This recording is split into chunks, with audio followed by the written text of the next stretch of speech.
এসব কি বলছো মা? আরফিন আর ঈশাকে তো নির্মল ভালোবাসতো। আপনাদের ছেলে নির্মল ভাইয়াকে হিংসে করে, তার থেকে ভালোবাসা কেড়ে তাকে হারানোর জন্যই আমার আপু তাকে ব্যবহার করেছিল। ভালোবাসার নাটক করে তার সাথে ফুর্তি মেরে তাকে প্রেগনেন্ট করে ছেড়ে দেয়। আর আমার আপুটা গায়ে আগুন দিয়ে সুইসাইড করতে পর্যন্ত গিয়েছিল, শুধুমাত্র আপনার ছেলের জন্য। কিন্তু এতে আমার মেয়ের কি দোষ?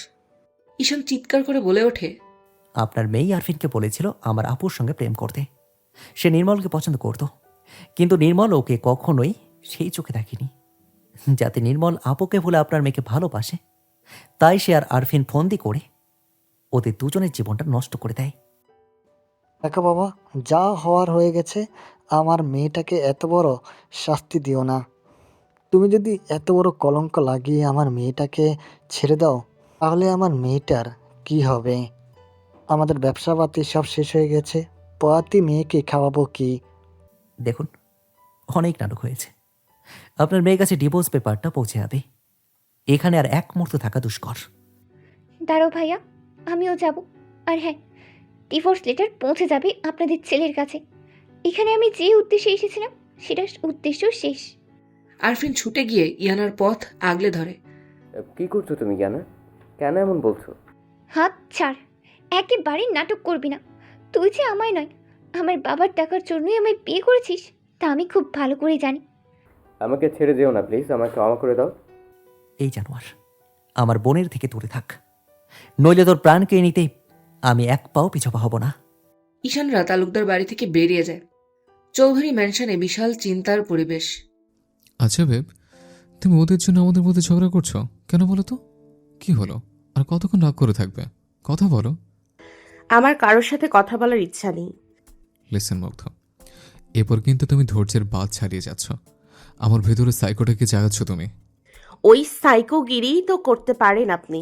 আমার ভাইয়া দোষী, আমার বোন দোষী মানলাম, কিন্তু আপনার আপু, সে কি কোনো দোষ করেনি? আজ আমার নির্মল ভাইয়া তার জন্য আমাদের মাঝে নেই। কেন সবটা না জেনে কথা বলো? তোমার ভাইয়া আমার আবুকে ব্রেন ওয়াশ করে তখন প্রেমের জালে ফাঁসিয়েছিল। আবু কি জানতো যে আরফিন তাকে ঠকাবে? আচ্ছা ঠিক আছে, বাদ দিলাম এসব, কিন্তু এসব মেহু কেন শাস্তি পাবে? তখন ওর বয়স মাত্র 13 কি 14। ওর কি তখন সেই জ্ঞান ছিল? এতটাও ছোট ছিল না যে প্রেম আর ঠকানোর পার্থক্য বোঝে না। সেও সমান দোষী। আর এই ব্যাপারে আমি কিচ্ছু শুনতে চাই না। ডাক্তার কল করেছিল, অপর জ্ঞান ফিরেছে। তাকে আমরা কালকে বাড়ি নিয়ে আসবো, আর তার সেবা করবে তুমি। আমি পারবো না Evan. I am not asking you, I am telling you, you have to do that. তার যদি কোনো অযত্ন হয়, তার ফল তোমায় ভুগতে হবে, এটা মনে রেখো। ইভান রুম থেকে বেরিয়ে যায়। হ্যালো আম্মু? ফোন করেছিলি? হ্যাঁ আম্মু, কি হলো গো ওইদিকে? ঈশান মেহুকে নিয়ে ওই বাড়ি গিয়ে রেখে এলো কেন? তুই জানিস না? না আম্মু, আমি খুব টেনশনে আছি। হঠাৎ কি হলো বলো তো? বলছি শোন। অতীত। তালুকদার বাড়ির ডাইনিং রুমে থমথমে পরিবেশ। কারোর মুখে কোনো কথা নেই, নীরবতা বিরাজমান। তাহলে ভাইজান, অবশেষে সব কিছু শেষ করেই ছাড়লো আপনার ছেলে। এবার চলেন বাটি হাতে তাহলে রাস্তায় বসি। এনামুল, এই সময়েও তোমাদের ভাইয়ের ভাইয়ের ঝগড়া না করলে নয়। ঝগড়া না করে উপায় বের করো সমস্যা থেকে বেরোনোর। আসামিসার থেকে বেরোনোর উপায়, সেই উপায় জীবনেও পাবেন না আব্বাজান। এবার আমাদের পথে বসতে হবে। মেজো চাচা দাঁড়ান, আমি একবার ইয়ানার ড্যাডের সাথে কথা বলে দেখছি কি করা যায়।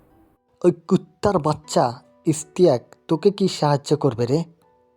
ওই তো এসবের মূলে আছে। জিজ্ঞেস কর তোর বউকে। আপনি এরকম কি করে বলতে পারেন?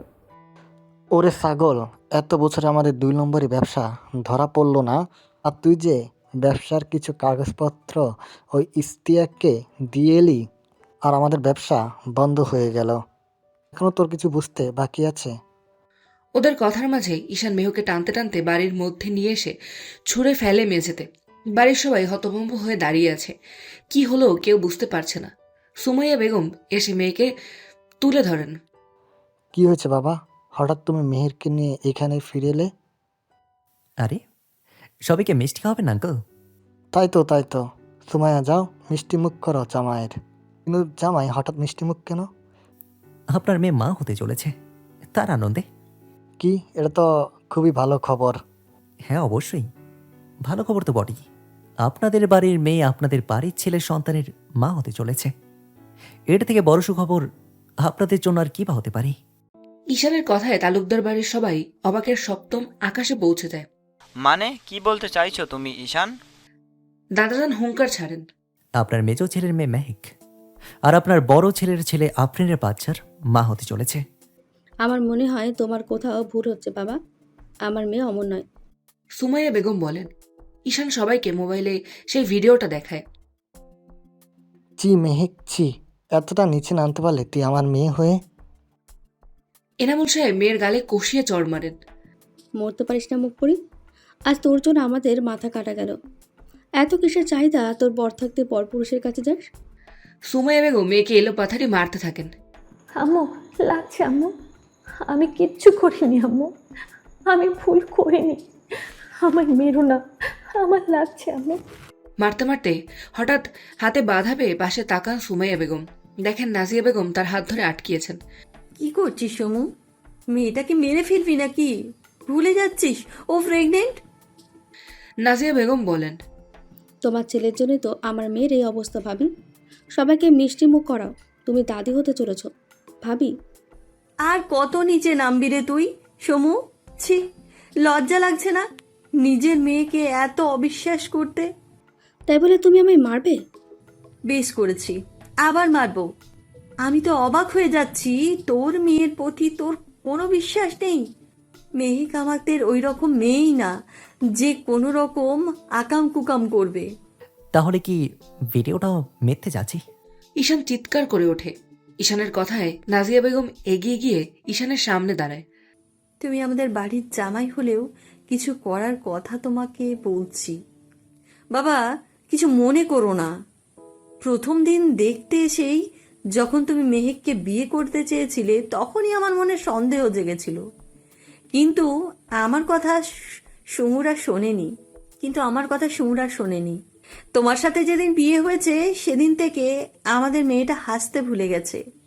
তোমার যে সংসার করার মন মানসিকতা নেই তা আমি আগেই বুঝেছিলাম। আমাদের মেয়েকে তুমি সুখে রাখোনি। আপনাদের মেয়ে কি সুখে থাকার যোগ্য চাচি? অন্যের ক্ষতি করে কি কেউ সুখে থাকতে পারে? কার ক্ষতি করেছে ও? আমার বড় আপুর। নিজের স্বার্থের জন্য আমার বড় আপুর জীবনটা নষ্ট করতেও পিছপা হয়নি আপনার ছেলেও মেহেক।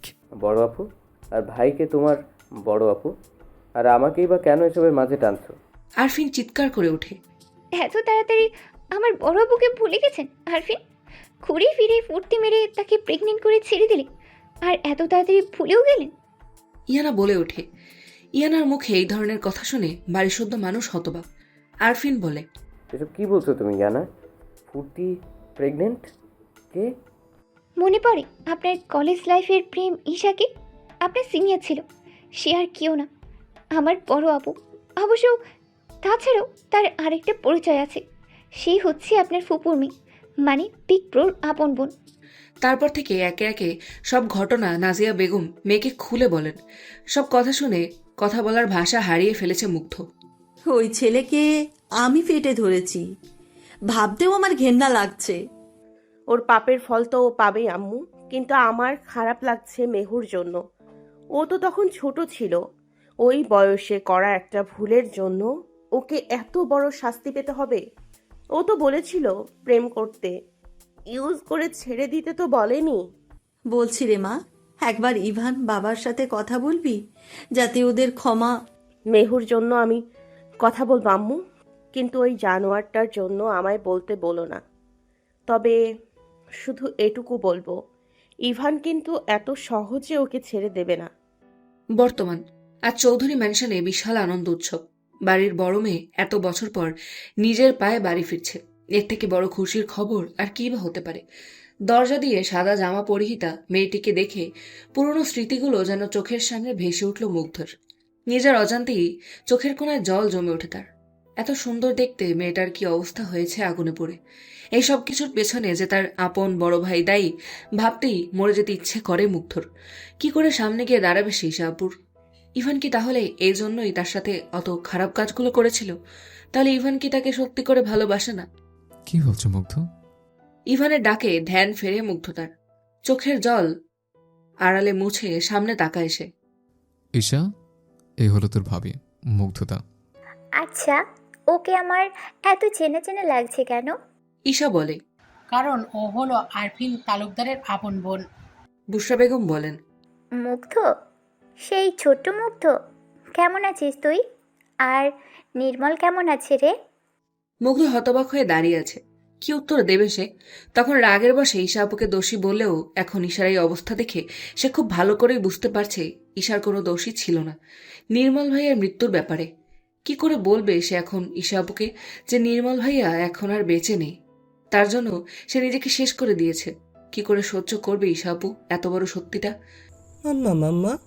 হঠাৎ ঈশাক ছুটে এসে ঈশাকে জড়িয়ে ধরে। ঈশাও পরম আবেশে বুকে জড়িয়ে ধরে তাকে। এই ঘটনা যেন মাথায় বাজ পড়ে মুগ্ধর। মাম্মা মানে? তাহলে কি ঈশাক আরফিন ভাইয়ার সন্তান? তুমি কি সত্যিই প্রেগনেন্ট মেহু? অনাকাঙ্ক্ষিত কথায় পিছনে ফিরে তাকায় মেহু। জানালার পাল্লায় মাথা রেখে নীরবে অশ্রুপাত করছিল সে। অনাকাঙ্ক্ষিত ব্যক্তির বিরক্তিকর প্রশ্নে যেন তার সেই কার্যে ব্যাঘাত ঘটে। চোখমুখ কুঁচকে বলে ওঠে, তুমি এখানে কি করছো আরফিন ভাইয়া? আর এটা বা কী ধরনের প্রশ্ন? যা মনে তুই কি? আমি সত্যি প্রেগনেন্ট। আমার আমার পেটে ঈশানের বাচ্চা ধীরে ধীরে বেড়ে উঠছে। আই এম সরি, আজ আমার জন্যই তোর। একবারে ফালতু নাটক করবে না আরফিন ভাইয়া। এত যদি গিল্টি ফিল করতো তাহলে তখন নিচে সবার সামনে একবার হলেও বলতে যে আমি মেহুর কথা শুনে ঈশাকে ফাঁসাইনি, আমার নিজের স্বার্থ সিদ্ধি করার জন্য আমি তাকে ঠকিয়েছি। কেন বললে না? বলো, কেন বললে না তুমি? কেন আমার সংসারটা ভেঙে যাচ্ছে তোমার জন্য? বলতে পারো? কেন তুমি সবার সামনে বললে না যে মেহু পরে আবার আমাকে মানা করেছিল প্রেমের নাটক করতে? বলো, কেন বললে না? শান্ত হ মেহু, আমি তোর অবস্থাটা বুঝতে পারছি। কিছু বুঝতে পারছো না তুমি? কিচ্ছু না? আব্বু বলেছে কাল সকালের মধ্যে এ বাড়ি ছেড়ে চলে যেতে। আমি কোথায় যাব বলতে পারো? মেহু মেঝেতে বসে হাউমাউ করে কাঁদতে থাকে। নিজের মেহুপুরীর এই অবস্থা দেখে আরফিনের বুকের ভেতরটা কেমন চিনচিন করে ওঠে। আজ এই দুই বোনের এই অবস্থার জন্য তো সেই দায়ী। না, একবার তাকে ইভানের সাথে কথা বলতে হবে, যাতে করে সে ইভানকে বোঝায় মেহুর কোনো দোষ নেই। নির্মল কেমন আছে রে? উত্তরের অপেক্ষায় চেয়ে আছে ঈশা। অনেকক্ষণ ধরে কোনো উত্তর না পেয়ে আবার সোধা এসে, কি রে মুগ্ধ, কখন থেকে জিজ্ঞেস করছি তোর নির্মল ভাইয়া কেমন আছে? নেই আর ভাইয়া। মুগ্ধের কথা যেন মাথার উপর দিয়ে চলে যায় ঈশার। বসা থেকে উঠে দাঁড়ায় সে। এগিয়ে এসে মুগ্ধের কাঁধে হাত রেখে জিজ্ঞেস করে, এই মুগ্ধ, কি বলছিস তুই? নেই মানে? নেই মানে নেই। আর বেঁচে নেই নির্মল ভাইয়া। তোমাকে প্রপোজ করার 2 দিন পরেই সে আত্মহত্যা করেছে। নিজেকে ধরে রাখতে না পেরে মেঝেতে ধপ করে বসে পড়ে ঈশা। কি ভুল করেছিল নির্মল ভাইয়া বলতে পারো ঈশা আপু? শুধু তোমায় ভালোবাসার শাস্তি সে জীবন দিয়ে কেন পেল? কি এমন দেখলে আরফিন তালুকদারের মধ্যে যা আমার নির্মল ভাইয়ার মধ্যে তুমি খুঁজে পেলে না আপু? মুগ্ধ, এই মুগ্ধ, তুই সত্যি বলছিস? আমার একটা ভুলের জন্য এতগুলো মানুষকে সাফার করতে হচ্ছে? তোমার ভুলের জন্য নয় আপু, তোমার ভাইদের জেদ ও নির্বুদ্ধিতার জন্য। সত্যিই তো, আরফিন তালুকদারের ভুলের জন্য তোর আর মেহুর জীবন নিয়ে ছিনিমিনি খেলার কোনো দরকার ছিল না। ওর পাপের ফল তোরা কেন পাবি? আমি ইভান আর ঈশানের সাথে কথা বলবো। ঈশা রুম থেকে বেরিয়ে যায়। তার যাওয়ার দিকে তাকিয়ে থাকে মুগ্ধ। তোমাদের ভাই বোনদের জন্য আমি আর আমার বোন অনেক শাস্তি পেয়েছি আপু। আর না, তোমার ভাইদের আমরা অনেকবার সুযোগ দিয়েছি, বারবার বিশ্বাস করে ঠকতে হয়েছে আমাদের। এবার তোমার ভাইদেরকেও কষ্ট পেতে হবে। মাফ করবেন ইভান, আমাকে আপনারাই বাধ্য করলেন এত বড় একটা পদক্ষেপ নিতে। শুধু একটা আফসোস থাকবে যে আপনাকে সামনাসামনি আপনার বাবা হওয়ার খবরটা দিতে পারলাম না। ভালো থাকবেন। মনে মনে কথাগুলো বলে মুগ্ধ। রাত 2টো। ছাদের এক কোণে দাঁড়িয়ে এক দৃষ্টিতে চাঁদের দিকে তাকিয়ে আছে ঈশান। মনটা আজ বড়ই অশান্ত। তালুকদার বাড়ি থেকে আসার পর নিজের রুমের ভেতর পা রাখতে পারছে না সে। সেখানে গেলেই চারিদিকে খালি মেহেককে দেখতে পাচ্ছে সে। মেহেকের স্মৃতিগুলো বারবার তার চোখের সামনে ভেসে উঠছে। ঈশান, কাঁধে হাত পড়তেই পিছনে ফেরে ঈশান। ভাইয়া বলে জড়িয়ে ধরে ইভানকে। মুখ বুজে হু হু করে কেঁদে ওঠে সে। ঈশানের ব্যবহারে চমকে ওঠে ইভান। ঈশান শান্ত হও, কি হয়েছে? এমন করছিস কেন তুই? আমার খুব কষ্ট হচ্ছে ভাইয়া, খুব কষ্ট হচ্ছে। বুকের ভেতরটা পুরে ছাই হয়ে যাচ্ছে যেন ভাইয়া। আর আমি পারছি না। কেন এমনটা হতে হলো? ম্যাপ কেন আমার জীবনে এলো ভাইয়া? আমি যে ওকে বড্ড ভালোবেসে ফেলেছি। আমি যে পারছি না ওকে ছাড়া থাকতে। আমি এত দুর্বল তুই নয় ঈশান। কেন তুই ভেঙে পড়ছিস? ওরা ওদের পাপের ফল পাচ্ছে। এটা তো হওয়ারই ছিল। আমাদের প্রতিশোধ আজ পূর্ণ হয়েছে। এবার শুধু আরফিনের শেষ হওয়ার পালা। কিন্তু ম্যাকের কি হবে ভাইয়া? আমার বাচ্চাটার কি হবে? এতই যখন বউ বাচ্চার চিন্তা, তখন গিয়ে নিয়ে আয় বাড়িতে। ঈশার কথায় দুই ভাই পেছন ঘুরে তাকায়। আপু তুমি? ঈশান বলে, ঈশা, তুই এখনো ঘুমাসনি? এখনো তো সুস্থ হতে সময় লাগবে। তোর রেস্টের দরকার। আমার কথার মাঝে কথা বলবি না ইরফান। আর ঈশান, আমার ভাই হয়ে তুই কি করে মেহেকের সাথে এমন ছলচাতুরি করতে পারলি তুই? এতে ওর কি দোষ? তুই জানিস না ঈশা, মেহেকি আরফিনকে বলেছিল যে এতে তোর সাথে প্রেম করে। সেটা সে নির্মলকে পাওয়ার জন্য বলেছিল। তখন সবে মেহেক 13 কি 14 বছরে পা দিয়েছিল। ওর অত জ্ঞান তখন ছিল না। সেটা তুই ভাবছিস ঈশা। প্রেম করার চেষ্টা করতে পারে, আর এটা বুঝবে না? না, বোঝেনি। কারণ আরফিনকে প্রথমে বলার পর মেহু পরে আমাকেও এসে বলেছিল যে সে ওরকম বলে ফেলেছে আবেগে। আমি যেন সাবধান থাকি। আমি আরফিনের মিষ্টি কথাই গলে গিয়েছিলাম। আমি ওকে চিনতে পারিনি। এতে করে মুগ্ধ আর মেহুর কারোর কোনো দোষ নেই। কেন আরফিন আর আমার জন্য তোরা নিজেদের সংসার নষ্ট করছিস দুজনে? আমার কথাটা রাখ ভাই। কালকে গিয়ে মেহুকে বাড়ি নিয়ে আয়। এই কয়েকদিনে মেয়েটার উপর দিয়ে অনেক ঝড় গেছে। এতে করে যদি তোর বাচ্চাটার কোনো ক্ষতি হয়ে যায়, তখন কিন্তু আফসোস করেও কিছু করার থাকবে না। আর ইভান, তুইও অনেক কষ্ট দিয়েছিস মুগ্ধকে। পারলে নিজেদের মধ্যে সব কিছু ঠিক করে নে। এই প্রতিশোধের খেলা এবার বন্ধ কর। ঈশা হনহন করে বেরিয়ে যায় ছাদ থেকে। ঈশার কথায় হয়তো টনক নড়ে দুই ভাইয়ের। নিজের ঘরের দিকে পা বাড়ায় দুজনে। মুগ্ধ কোথায়? মুগ্ধকে রুমে দেখতে না পেয়ে অবাক হয় ইভান। এত রাতে মুগ্ধ আবার কোথায় যাবে? বাথরুমে গিয়ে দেখে সেখানেও নেই।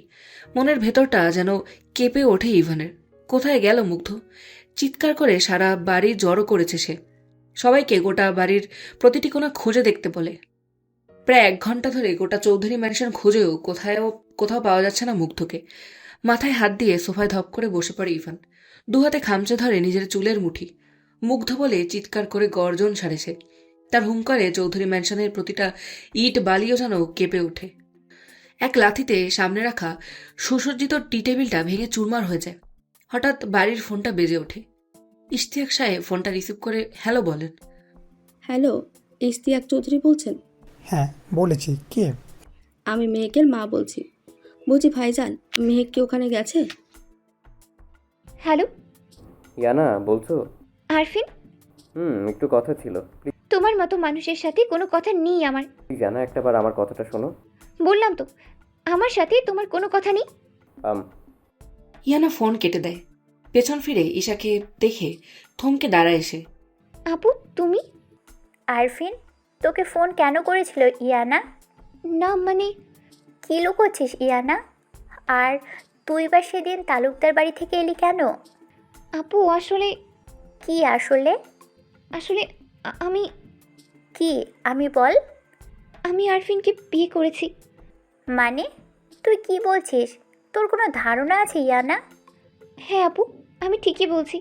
তোর একবারও লজ্জা করলো না সব জেনে শুনে ওই আরফিনকে বিয়ে করতে? কেন করেছিস বল? আমি চেয়েছিলাম ভালোবাসার মানুষ ধোঁকা দিলে কেমন লাগে সেটা ওকে বোঝাতে। আর ইরফান ঈশান ওরা তোকে বিয়ে করতে দিল? পিকপুরো আর ভাইয়া আমাকে অনেকবার বুঝিয়েছিল বিয়েটা না করার জন্য, কিন্তু আমি আমার জেদ থেকে সরে ভাসিনি। বলেছিলাম আমার কথা না শুনলে আমি বাড়ি ছেড়ে চলে যাব। শেষমেশ ওরা আমার জেদ মানতে বাধ্য হয়েছিল। তালুকদার বাড়ি না গেলে ওদের বিজনেস সিক্রেটগুলো কী করে লিক করতাম বলো? ওদের সবাইকে কী করে পথে বসাতাম? আর তুই একবারও নিজের কথাটা তুই ভাববি না? হ্যাঁ রে, বিয়ে যখন হয়েছে তাহলে কি তোর আর আফরিনের মধ্যে ফিজিক্যাল? কী সব বলছো আপু? মুখ লুকোচ্ছিস কেন? তাহলে কি সত্যি তোদের মধ্যে? ইয়ানার নীরবতায় নিজের উত্তর পেয়ে যায় ঈশা। মাথায় হাত দিয়ে ধপ করে বসে পড়ে বিছানায়। তুই কি বলছিস? তুই জানিস কেন করলি এমন? আমি আটকাতে চেয়েছিলাম আপু, কিন্তু আরফিন শোনেনি। আমি ভেবেছিলাম কয়েক মাসেরই ব্যাপার, কোনো অসুবিধা দেখিয়ে ওনার থেকে দূরে থাকবো আর প্রতিশোধ নিয়ে ফিরে চলে আসবো। আমি বুঝতে পারিনি যে আরফিন আমার অনুরোধ রাখবে না। তোর বুদ্ধি দেখে আমি মূর্ছা যাচ্ছি। এত বড় ভুল কেউ করে? তুমিও তো ভুল করেছিলে আপু। নির্মল ভাইয়ার বদলে আরফিনকে ভালোবাসাটা তোমার ভুল ছিল না বলো? আমার ব্যাপারটা আলাদাই ইয়ানা। আমি নির্মলকে কোনো দিনও সে নজরে দেখিনি। আমি প্রথম থেকে শুধুমাত্র আরফিনকেই ভালোবেসেছিলাম। নির্মল আমার কাছে ভালো বন্ধু ও জুনিয়র ছাড়া আর কিচ্ছু নয়। নির্মল বরাবর একটু চুপচাপ স্বভাবের। ও যে আমায় ভালোবাসে সেটা আমি কোনো দিনও বুঝতে পারিনি। আরফিনের মিষ্টি কথায় যত্নে আমি ওকে বিশ্বাস করে ফেলেছিলাম। বয়সের ব্যবধান আমাদের মনে কোনো দাগ কাটতে পারেনি। আমি আরফিনকে বিশ্বাস করতাম, কিন্তু ও যে আমাকে এভাবে ঠকাবে সেটা আমার স্বপ্নেও ভাবিনি আমি। মানে কি বলতে চাইছো? আমি যে ভুল করেছি সেটা না জেনে করেছি। সেই ভুলের জন্য গায়ে আগুন দিয়ে নিজেকে শেষ পর্যন্ত করতে গেছি। কিন্তু তুই তো জানতিস যে আরফিন কেমন, তারপরেও তুই কেন ওকে বিয়ে করতে গেলি? ইয়ানা চুপ করে থাকে। ঈশার প্রশ্নের উত্তর হয়তো ইয়ানা জানে। ইয়ানাকে চুপ থাকতে দেখে সংশয় আসে ঈশার। তুই আরফিনকে ভালোবাসিস ইয়ানা? আপুর কথায় চোখ বড় বড় হয়ে যায় ইয়ানার। কি উত্তর দেবে সে? কি হলো, উত্তর দে। ভালোবাসিস তুই ওকে? না, মোটেও না। তাহলে উত্তর দিতে এত সময় কেন লাগলো? জানি না আপু, আমার মাথাটা বড্ড ধরেছে। আমি একটু ঘুমাবো। ইয়ানা চাদর গায়ে দিয়ে শুয়ে পড়ে। ইয়ানার দিকে সন্ধিয়ান দৃষ্টিতে কিছুক্ষণ তাকিয়ে থেকে রুম থেকে বেরিয়ে যায় ঈশা। কোথাও কোনো খোঁজ পেলি ঈশান? নিজের রুমে ব্যালকনিতে দাঁড়িয়ে ড্রিঙ্ক করছিল ঈশান। এক হাতে তার জ্বলন্ত সিগারেটটা অ্যাশট্রেতে গুঁজে দিয়ে সামনে তাকায় সে। উস্কো খুস্কো চুল, লাল চোখ যেন অনেকক্ষণ ধরে অশ্রুপাত করেছে। ভাইয়ের এরূপ দেখে চমকে ওঠে ইভান। আমার বাচ্চাটার কি হবে ভাইয়া? আমার মেহেকের কি হবে? এই অবস্থায় ও কোথায় চলে গেল ভাইয়া? আমার ভুলের শাস্তি ও নিজেই কেন দিচ্ছে বলতে পারো তুমি? হাউমা করে কাঁদছে ঈশান। আজ হয়তো ঈশানকে দেখলে যে কেউ ভাববে যে একজন পুরুষ মানুষ হয়ে কি করে এভাবে কাঁদতে পারে। শান্ত হ, কারোর কিচ্ছু হবে না। আমি ঠিক ওদের খুঁজে বের করব। তুই শান্ত হ ভাই। ভাইয়ের মাথায় হাত বুলিয়ে দেয় ইভান। তার নিজেরও বারবার ভেতরটা কেঁপে উঠছে, চোখ দিয়ে জল বেরোতে যাচ্ছে। কিন্তু এ সময় যদি সে ভেঙে পড়ে তাহলে তার পরিবারকে কেউ সামলাতে পারবে না। দেখতে দেখতে আজ প্রায় 3 মাস পেরিয়ে গেছে, তবুও মুগ্ধ আর মেহেকের কোনো খোঁজ মেলেনি। চৌধুরী ম্যানশনের আবহাওয়া আগের থেকে অনেক পরিবর্তিত। ঈশান স্ত্রীর চিন্তায় খাওয়া দাওয়া সব ছেড়ে দেওয়ার জন্য তাকে হসপিটালে ভর্তি হতে হয়েছে। অন্যদিকে ইভানও পাগল প্রায়। এমন কোনো জায়গা সে বাকি রাখেনি যেখানে মুগ্ধকে খুঁজতে বাকি আছে। মুগ্ধকে ছাড়া এক মুহূর্ত শ্বাস নেওয়া যেন তার জন্য দুষ্কর হয়ে উঠেছে। ঈশা ছেলেকে নিয়ে ফ্রান্সে পাড়ি জমিয়েছে। সে চায় না তার ছেলে কখনো তার অতীত সম্পর্কে জানুক, তাই তার এই সিদ্ধান্ত। আরফিন নিজের অতীতে করা কার্যে বড়ই অনুতপ্ত। হাজারোবার ইভান আর ঈশার পা ধরে ক্ষমা চেয়েছে সে, কিন্তু তাকে ইভান ক্ষমা করেনি। নিজের লোকেদের দিয়ে এমন মার খাওয়ায় যে আধমরা করে ছাড়ে আরফিনকে। বর্তমানে নিজের পায়ে চলার ক্ষমতা সারা জীবনের জন্য হারিয়ে হুইলচেয়ারে একমাত্র সঙ্গীতা। এখন তার বাস বস্তি এলাকায়। তালুকদারদের ভরাডুবির পর আর তাদের যৌথ পরিবার নেই। যে যার মতো কোনো রকমের দিন যাপন করছে। ইশতিয়াক সাহেবকে কোনো ছেলেই নিজের সঙ্গে নেননি। বর্তমানে তার ভিক্ষা করে জীবন যায়। পাপের ফল হয়তো এটাকেই বলে। হামিদুল সাহেব স্ত্রীর সঙ্গে থাকেন এখন গ্রামে। আরফিনের সাথে তিনি সম্পর্ক ছিন্ন করেছেন, তাই আরফিনকে এখন বস্তিতেই কোনো রকমের দিন যাপন করতে হয়। ওষুধ কেনার টাকাটাও তার কাছে নেই। বস্তির বাচ্চাদের পড়িয়ে যা পায় তাতে দুবেলা কোনো রকমে পেটে ভাত জোটে। যে ছেলে আগে দুহাতে টাকা ওড়াতো, সেই ছেলে যে এইভাবে জীবন কাটাবে তা হয়তো কোনোদিন কেউ ভাবেনি। আজ 2 মাস হলেও ইয়ানা আর আরফিনের ডিভোর্স হয়ে গেছে। মাঝে মধ্যে বস্তিতে এসে দূর থেকে আরফিনকে দেখে ইয়ানা। কেন এমন করে তার কোনো ব্যাখ্যা হয়তো ইয়ানার কাছে নেই। ভালোবাসা হয়তো এটাকেই বলে, যেখানে শত ভুলের পরেও কেউ ভালোবাসার মানুষটার ক্ষতি চাইতে পারে না। কই যাবেন আপা? আরফিনের ঘরের পেছনের জানলা দিয়ে উকি দিয়ে দেখছিল ইয়ানা। পেছন থেকে অপরিচিত ডাকে চমকে ওঠে সে। কি আপা বইলেন না কই যাবেন? কারে খুঁজতেছেন? কাউকে না ভাইয়া, আসলে কাউরে বইলেই হইবে। প্রতি সপ্তাহে এখানে আপনি আইসা আমাগো আরফিন মাস্টারের ঘরের ভিতরে উকিঝুঁকি মারেন কেন? কি ভাবছিলেন আমরা কেউ বুঝবো না? বাইরে চিৎকার চেঁচামেচির আওয়াজ শুনে হুইল চেয়ার ঠেলে জানালার কাছে এগিয়ে আসে আরফিন। কি হয়েছে জব্বার মিয়া, বাইরে এত হল্লা কিসের? এই দেখেন মাস্টার, এই মাইয়া আপনার ঘরের ভিতর উকি ঝুঁকি মারতা ছিল। কে তাকে নিয়ে আসেন ভিতরে? জব্বার মিয়া ইয়ানাকে নিয়ে ভেতরে আসেন। ইয়ানাকে দেখে স্তব্ধ হয়ে যায় আরফিন। আজ কতদিন পর সেই চোখ, সেই মুখ দেখছে সে। এই মুখের এত মায়া কেন? আগে তার চোখে ধরা পড়েনি কেন? তার জীবনটা এত জটিল হলো। হিংসা যে কি পরিমাণ ক্ষতিকর তা আজ হারে হারে টের পাচ্ছে সে। কিন্তু আফসোস করেও আজ আর কোনো কিছুই ঠিক হবার নয়। পাহাড়ের বুকে ছোট্ট একটা গ্রাম। মিষ্টি রোদ আর শীতল বাতাস যেন প্রকৃতির সৌন্দর্যকে আরো বৃদ্ধি করেছে। গ্রামে জনসংখ্যা বলতে গেলে খুবই কম। গ্রামেরই একটা বাড়িতে এক বৃদ্ধ দম্পতির বাড়িতে আশ্রয় নিয়েছে দুই বোন, মুগ্ধ ও মেহু।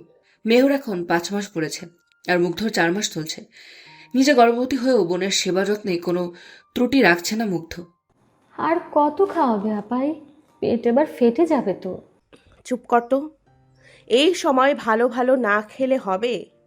ডাক্তার কি বলেছে মনে আছে? বাচ্চা দুর্বল আছে, ভালো খাবার খেতে হবে। ডাক্তার না ছাই, ও তো আসে খালি তোমায় দেখতে। আবার ফালতু কথা বলছিস তুই? তোকে না বলেছি এসব বলবি না? আজ সাজিদ ভাইয়া ছিলেন বলে সেদিন অত রাতে আমরা সেফলি বাড়ি থেকে বেরিয়ে আসতে পেরেছিলাম। কোথায় যাব, কি খাবো সেই চিন্তা করতে হয়নি। সে অত সাহায্য কেন করছে তা কি আর আমি জানি না? তোমার মনে নেই সাজিদ ভাইয়া কেমন পাগল ছিল তোমার জন্য? আমাদের পাড়ার প্রায় সবাই জানতো সাজিদ ভাইয়া তালুকদারদের বড় নাতনির জন্য পাগল হয়েছে। খিলখিল করে হেসে ওঠে মেহু। বোন কেমন হাসতে দেখে প্রশান্তির হাসি হাসে মুগ্ধ। এই হাসি যেন কোথাও হারিয়ে গিয়েছিল তার ছোট্ট বোনটার জীবন থেকে। কোথায় হারালে আপাই? বোনের ডাকে ভাবনায় ছেদ পড়ে মুগ্ধের। কোথায় আর হারাবো? কেন, সাজিদ ভাইয়ার ভাবনায়? মার খাবি মেহু, ফাজলামি হচ্ছে আমার সাথে। বারে, ফাজলামি কিসের? উনি তো আজও তোমায় পছন্দ করেন। একটা সুযোগ দিয়েই দেখো না। মেহু কি বলছিস? মাথার ঠিক আছে? তুই ভুলে যাচ্ছিস আমি বিবাহিত। যে সম্পর্ককে ফেলে এসেছো তার জন্য কেন নিজের বাকি জীবনটা নষ্ট করবে আপাই? ওই চৌধুরী বাড়ির কোনো ছেলেই ভালো না।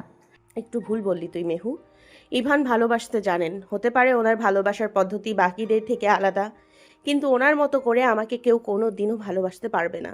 আমাকে কষ্ট দিয়ে উনি নিজের শরীর ক্ষতবিক্ষত করেছেন, গোটা গায়ে আঘাত করেছেন নিজের। যে আমার দিকে কুনজর দিয়েছে তার জীবন তিনি এক প্রকার কেড়ে নিয়েছেন। আমি ওনার অস্তিত্বে মিশে আছি। আমি বিনা উনি নিঃস্ব। মুগ্ধ বিনা ইভান চৌধুরী নিঃস্ব। এত ভালোবাসো যখন, কেন তাকে ছেড়ে এলে আপাই? বোঝাতে যে ওনার সমান আমারও রাগ জেদ আছে। অনিচ্ছাকৃত হলেও উনি আমায় যে কষ্ট দিয়েছিলেন সেই কষ্টে তাকেও পোড়াতে আমার তাকে ছেড়ে আসাটা দরকার ছিল। তোমার মনে হয় ইভান চৌধুরী তোমায় খুঁজবে আপাই? একটা সময় পর তো সেও হাল ছেড়ে দেবে, তখন কি হবে?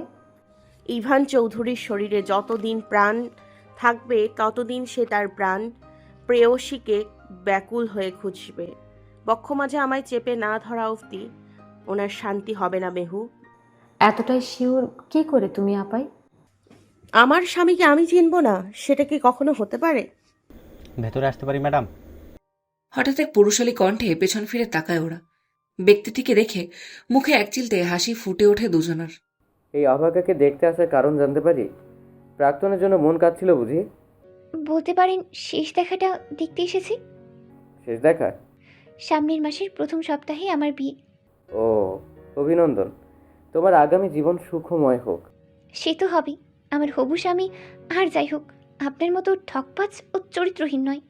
তাহলে এই চরিত্রহীনকে কেন সপ্তাহে অন্তত একবার দেখতে আসো ইয়ানা? কেন এই ঠকবাজকে ওষুধ পাঠাও? দয়া করি আপনার উপর। আমি তো চাইনি তোমার দয়া, তাহলে কেন? আরফিনের কথায় উত্তর হিসেবে নীরবতাকেই বেছে নেয় ইয়ানা। একবারও কি ক্ষমা করা যায় না আমায়? সব ভুলে নতুন করে শুরু। ভুলের ক্ষমা হয়, অন্যায় নয়। আর সেখানে আপনি তো পাপ করেছেন, ক্ষমার আশা করছেন কি করে? কথাটা কি মন থেকে বলছো তুমি ইয়ানা? হ্যাঁ বলছি, মন থেকে। অস্বীকার করতে পারবে যে তুমি আমায় ভালোবাসো না? তো বাসি না। অন্য কাউকে বিয়ে করার সময় আমার মুখটা কি একবারের জন্য তোমার চোখের সামনে ভেসে উঠবে না? এই দেখাটা আমাদের শেষ দেখা। আর কোনোদিন হয়তো আর সামনাসামনি দেখা হবে না। কথাগুলো বলতে গিয়ে গলা কেঁপে ওঠে ইয়ানার। মাঝে মধ্যে নিজের জন্য বড্ড ঘৃণা হয় ইয়ানার। কেন সে দুর্বল হয়ে পড়লো আরফিনের জন্য?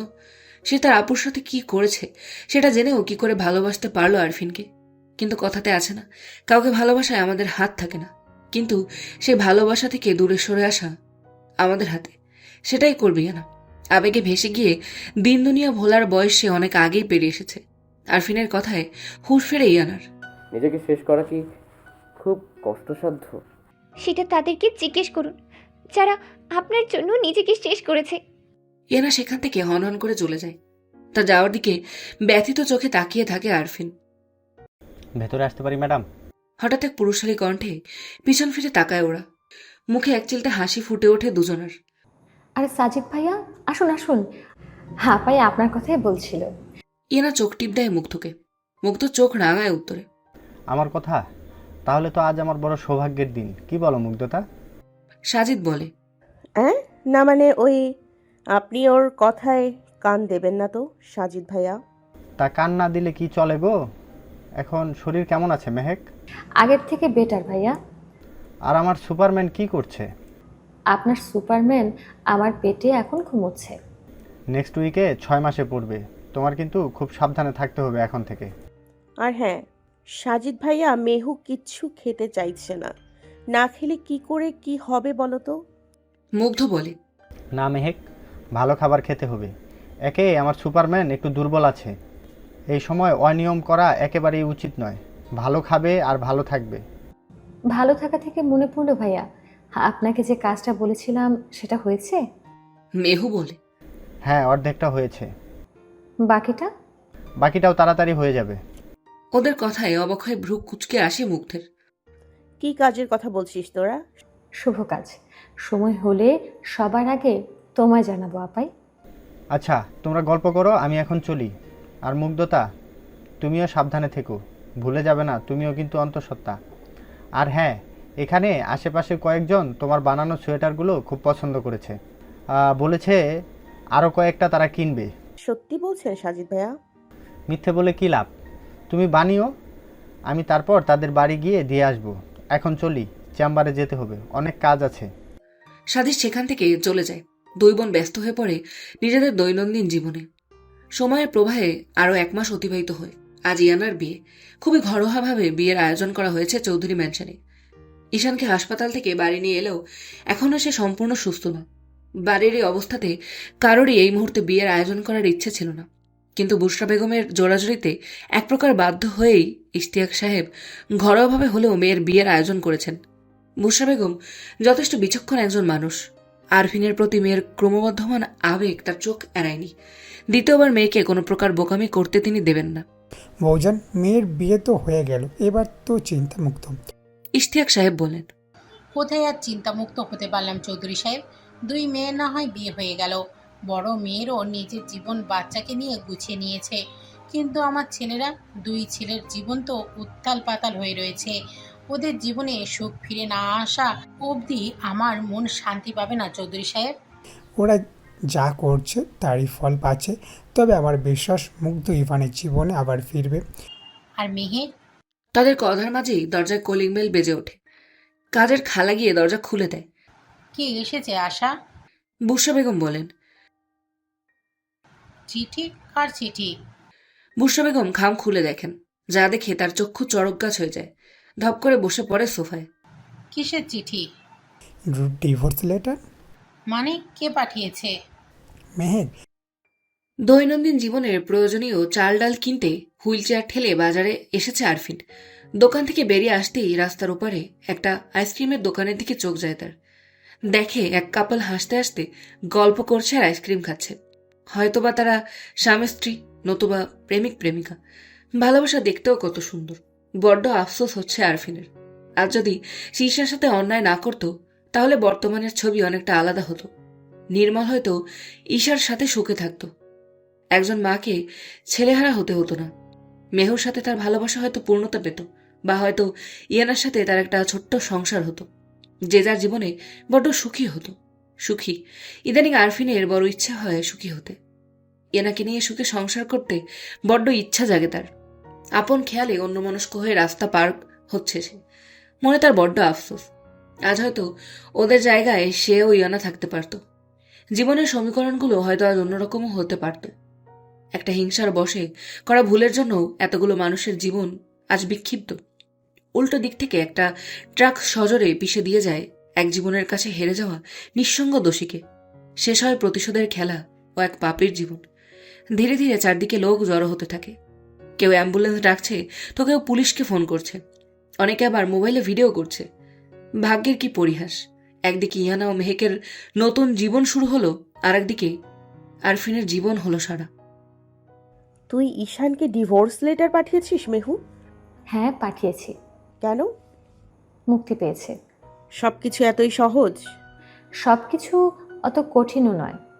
আর তোর বাচ্চাটা, তার কি হবে? সে তার মায়ের কাছেই বড় হবে। একজন বাচ্চার জন্য তার মায়ের ভালোবাসার সাথে সাথে বাবার স্নেহ সমান পরিমাণে দরকার। যে বাবা জন্মানোর আগেই সন্তানকে অস্বীকার করে, সে বাবার দরকার জীবনেও লাগে না। বাচ্চামো করছিস তুই মেহু, ভবিষ্যৎ ভাবছিস না। আমার জীবনের এইটুকু সিদ্ধান্ত কি আমি নিতে পারবো না আপাই? এই অধিকারটাও কি আমার নেই? ছেলেটা মরে যাবে মেহু তোকে ছাড়া। এই তো 1 মাস পর হসপিটাল থেকে বাড়ি ফিরল, এখনো সে সুস্থ নয়। এর মধ্যে কি এই সবের খুব দরকার ছিল? হাসপাতাল? কে হাসপাতালে ভর্তি ছিল? কার কথা বলছো তুমি আপাই? ঈশান, আমরা চলে আসার পর ঈশান নিজের ভুল বুঝতে পেরেছে। তোকে কোথাও খুঁজে না পেয়ে চিন্তায়, আত্মগ্লানি ও অপরাধ বোধে তিলে তিলে নিজেকে শেষ করে দিচ্ছে সে। খাওয়া দাওয়া সব বন্ধ করে দিয়েছে। অবস্থা খুব করুণ। ইভান অনেক কষ্টে ঈশানকে সামলাচ্ছে। পায়ে চলার ক্ষমতা একটুখানি ওই ঈশানের শরীরে নেই মেহু। তুমি আমাকে আগে বলোনি কেন? আজকে ওই আম্মুকে বাজারের দোকান থেকে কল করেছিলাম, সেই বলল সবটা। আর আর আরেকটা কথাও আছে। কি? ভাইয়া আর বেঁচে নেই। বহু কষ্টে নিজের কান্না আটকে কথাটা বলে মুগ্ধ। যতই দোষী হোক না কেন, আরফিন তো তার আপন বড় ভাই। সেই বড় ভাইয়ের মৃত্যুর খবর 1 মাস পর সে জানতে পেরেছে। ভেতরটা যেন ফেটে যাচ্ছে তার। ভাইয়াটাকে শেষ দেখাটাও সে দেখতে পেল না। মুগ্ধের কথা শুনে অন্তরটা কেঁপে ওঠে মেহুর। এটা কি শুনল সে? ঠিক শুনল, আরফিন ভাই আর বেঁচে নেই। ধপ করে বিছানায় বসে পড়ে মেহু। চারপাশ কেমন শূন্য শূন্য লাগছে তার। ভাগ্যে পরিণাম হিসেবে বিচ্ছেদ থাকলেও একসময় তো ওই মানুষটাকে নিজের প্রাণের চাইতে বেশি ভালোবাসত মেহু। আজ হয়তো মনে কোনো ভালোবাসা নেই, কিন্তু একটা স্মৃতি জড়িত আবেগ সেটা তো থাকবেই। মেহুকে ওইভাবে বসে পড়তে দেখে ওর কাছে এগিয়ে আসে মুগ্ধ। সাবধানে মেহু, ঠিক আছিস? কি হয়েছে মেহু, কথা বল। আরফিন ভাইয়া। ডুকরে কেঁদে ওঠে মেহু। মেহুকে কাঁদতে দেখে নিজেকে আর শক্ত করে ধরে রাখতে পারে না মুগ্ধ। বোনকে জড়িয়ে ধরে হাউমাউ করে কেঁদে দেয় সে। এক জরুরি দরকারে ওদের কাছেই আসছিল সাজিদ। দরজার কাছে এসে পৌঁছতেই ভেতর থেকে এমন কান্নার আওয়াজ পেয়ে ভয় পেয়ে যায় সে। তড়িঘড়ি করে ঘরের মধ্যে প্রবেশ করে। কি হয়েছে মুগ্ধতা, এভাবে কাঁদছো কেন? সাজিদের কথায় মুখ তুলে তাকায় মুগ্ধ। চোখের জল মুছে নিজেদের সামলানোর ব্যর্থ চেষ্টা করে। কি হয়েছে, তোমরা দুইজনে এভাবে কাঁদছো কেন? শরীর খারাপ নাকি? কিছু না। আপনি এ সময়? একটা সিরিয়াস খবর আছে। কি? ঈশানকে আবার হাসপাতালে ভর্তি করা হয়েছে। অবস্থা খুবই আশঙ্কাজনক। মানে? আমার মনে হয় মেহেকের একবার যাওয়া উচিত। ওরা মেহেকের দিকে তাকায়। মেহেকের শরীর কেমন আনচান আনচান করছে। এই অবস্থায় এত স্ট্রেস সে নিতে পারছে না। এই অবস্থায় অতটা জার্নি করতে পারবে ও? আমি পারবো আপাই, আমি যাব, আমাকে নিয়ে চলো। সাজিদ ভাইয়া, আপনি তাহলে মেহুকে নিয়ে রওনা দিন। আর তুমি মুগ্ধ? পরে ঠিক যাব। এদিকে তো হঠাৎ সব ফেলে যাওয়া যাবে না। আপনারা আর দেরি করবেন না। আচ্ছা, সাবধানে থেকো। সাজিদ মেহুকে নিয়ে রওনা দেয় গন্তব্যের উদ্দেশ্যে। ডক্টর, আমার ছেলের কি অবস্থা? উদ্বিগ্ন কণ্ঠে জিজ্ঞেস করেন বুশরা বেগম। এখনো কিছু বলা যাচ্ছে না। আমরা আমাদের পুরোটা দিয়ে চেষ্টা করছি, কিন্তু কি? কিন্তু মনে হচ্ছে হয়তো পেশেন্টের নিজেই বাঁচতে চাইছে না। ইভান তৎক্ষণাৎ ডাক্তারের কলার চেপে ধরে বলে ওঠে, লিসেন ডক্টর, আমার ভাইকে আমি সুস্থ দেখতে চাই।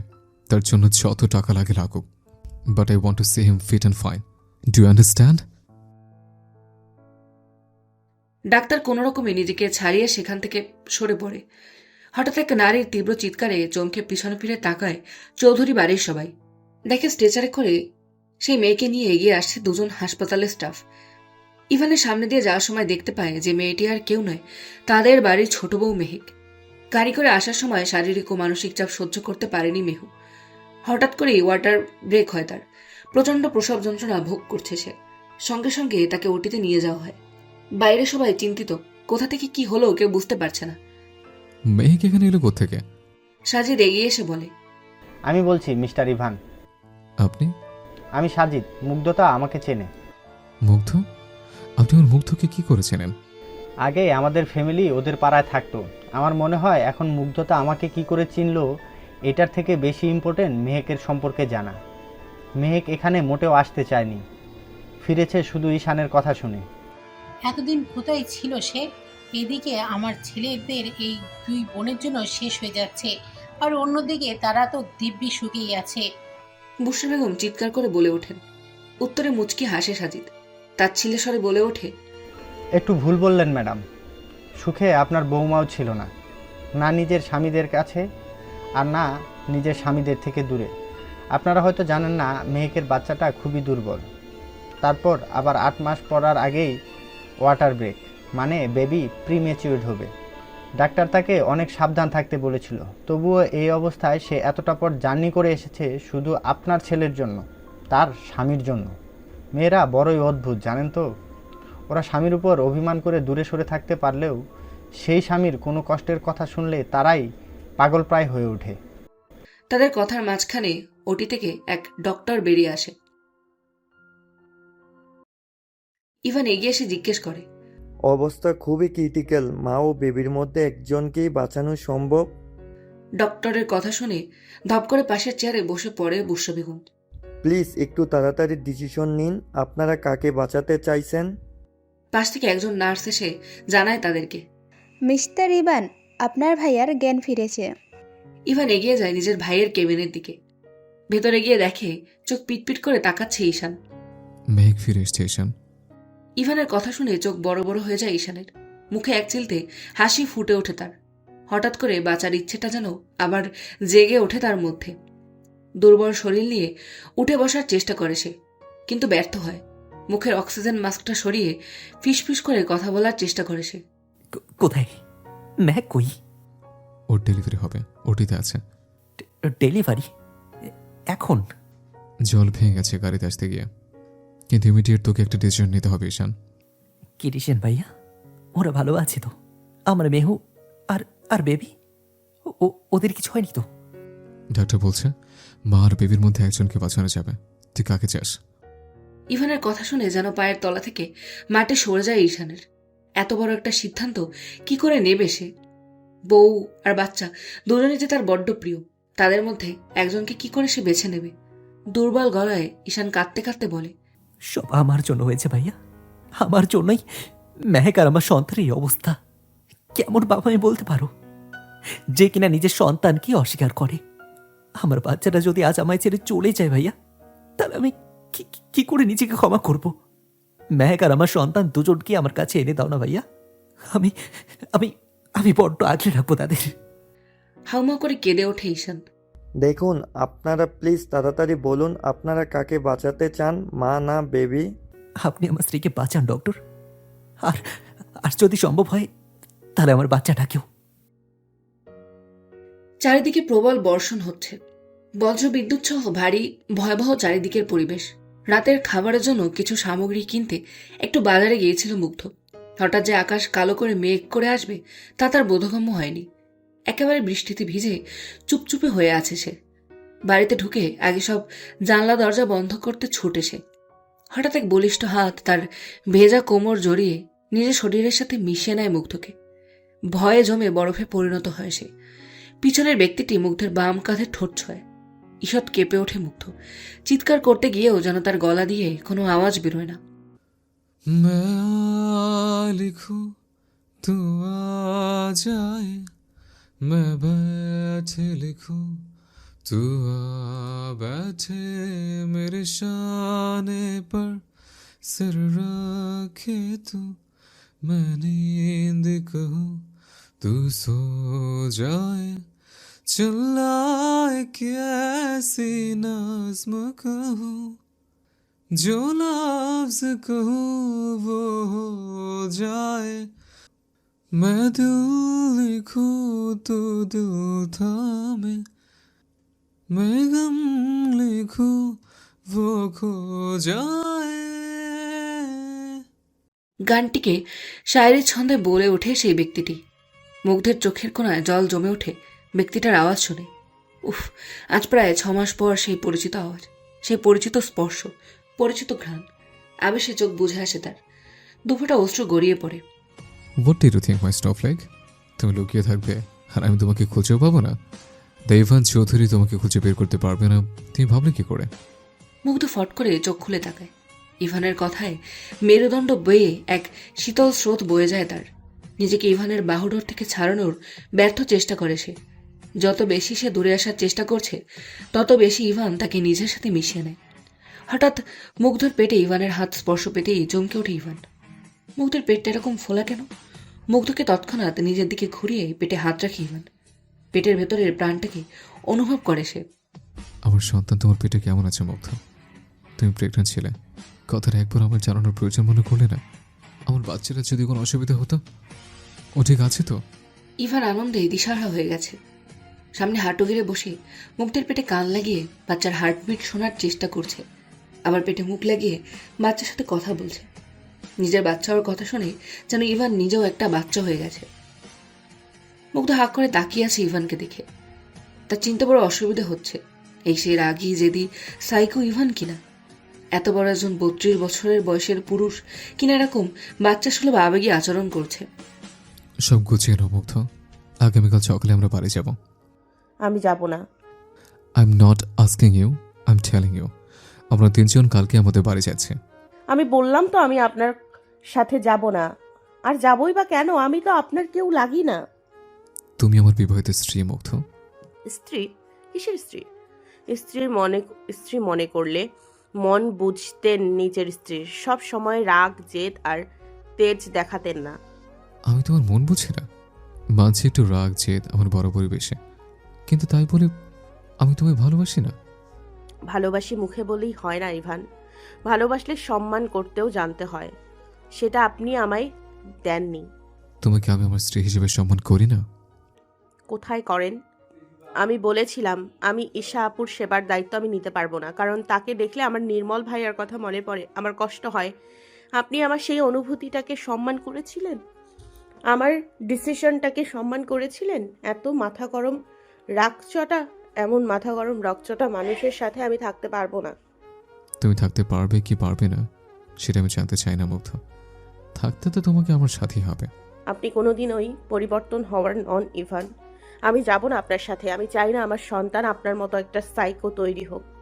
হ্যাঁ, রিয়েলি বেব, আমার বাচ্চা আমার থেকে বেশি পরিমাণ সাইকো হবে। আর এখন এসব ছাড়ো, এতক্ষণ ধরে ভিজে কাপড়ে থাকলে আমার বউ আর বেবির ঠান্ডা লেগে যাবে। আগে চেঞ্জ করে এসো। ইভান অতি স্বাভাবিকভাবে কথাটা বলে বাথরুমে ফ্রেশ হতে চলে যায়। সেদিকে হতবিহ্বল চোখে তাকিয়ে থাকে মুগ্ধ। ইভান বাথরুম থেকে বেরিয়ে দেখে মুগ্ধ বিছানায় শুয়ে আছে। সে চুপটি করে সেদিকে এগিয়ে যায়। মুগ্ধের পাশে শুয়ে তাকে নিজের দিকে ঘোরায় ইভান। বাম হাত মুগ্ধের পেটের উপর রেখে ডান হাতে মুগ্ধের চুলে বিলি কেটে দিতে থাকে সে। আই এম সরি মুগ্ধ, আমি বুঝতে পারিনি আমার বলা কথায় তুমি এতটা কষ্ট পাবে।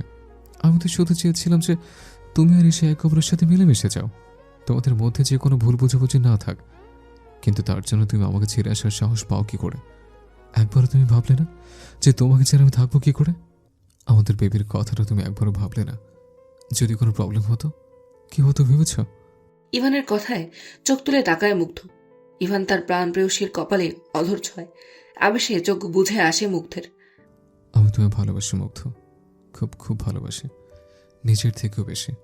বোঝ হওয়ার পর যখন জানতে পারি যে আমার জন্মদাত্রীর মা আমায় মেরে ফেলতে চেয়েছিল, আমার বাবাকে যে স্বার্থপর মতো ছেড়ে দিয়ে চলে গেছিল, তখন থেকে আমার ভালোবাসার প্রতি বিশ্বাস ছিল না মুগ্ধ।